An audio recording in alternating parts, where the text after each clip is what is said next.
నమస్తే కడప వార్త. గురువారం రాత్రి అయ్యప్ప స్వామికి సంబంధించిన మండల పూజ కార్యక్రమం పూర్తి అయిన సందర్భంగా స్వామివారు అందరూ రాయచోటిలో స్వామివారిని ఊరేగించడం జరిగింది. నేతాజీ క్లబ్ దగ్గరికి చేరుకున్న అయ్యప్ప స్వామి భక్తులకు అక్కడున్న పోలీసులు అడ్డుకోవడంతో వాయిద్యాలను చేయవద్దని వారించినట్టు తెలుస్తోంది. అయ్యప్ప స్వామి భక్తులు వారి విన్నపాన్ని మన్నించి జై శ్రీరామ్ అనుకుంటూ ముందుకు సాగారని తెలుస్తోంది. ముందుకెళ్లిన కొద్దిసేపటికి కడప నుంచి వచ్చినటువంటి అయ్యప్ప స్వామి భక్త బృందం బస్సు మీద కొంతమంది గుర్తు తెలియని వ్యక్తులు రాళ్ల దాడికి పాల్పడ్డారని, ఈ సందర్భంగా బస్సు అద్దాలు పగిలిపోవడంతో బస్సుని అక్కడే కొంచెం సేపు ఆపినట్లు తెలుస్తోంది. ఈ విషయం తెలుసుకున్నటువంటి రాయచోటి అయ్యప్ప స్వామి భక్తాదులు శుక్రవారం ఉదయం 10 గంటలకి అందరూ సమావేశమై ఎస్పీ గారికి, డిఎస్పీ గారికి వినతి పత్రం సమర్పించడానికి చెక్ పోస్ట్ నుంచి బయలుదేరి వెళ్తుండగా గొడవలకి ఆస్కారం ఉందని భావించినటువంటి రాష్ట్ర రవాణా శాఖ మంత్రులు మండిపల్లి రాంప్రసాద్ రెడ్డి వారి దగ్గరికి వెళ్లి వారికి సర్ది చెప్పి నచ్చజెప్పి వెనక్కి పంపించినట్లు తెలుస్తోంది. ఈ రాళ్ల దాడికి సంబంధించి రాళ్ల దాడిలో పాల్పడినటువంటి వ్యక్తుల మీద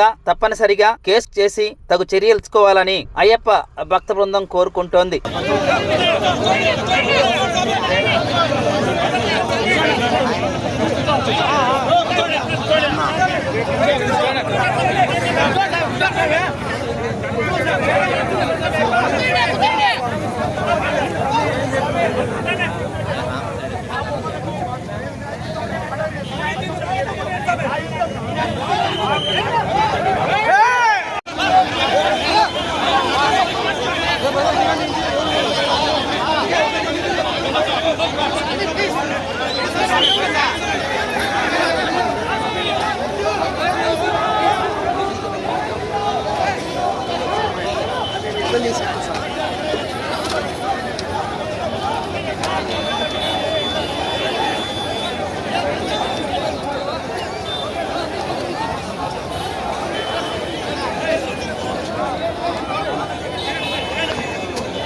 ప్రతి ఒక్కరూ తప్పనిసరిగా యూట్యూబ్లోకి వెళ్ళి కడప వార్తను లైక్ చేయండి, సబ్స్క్రైబ్ చేయండి.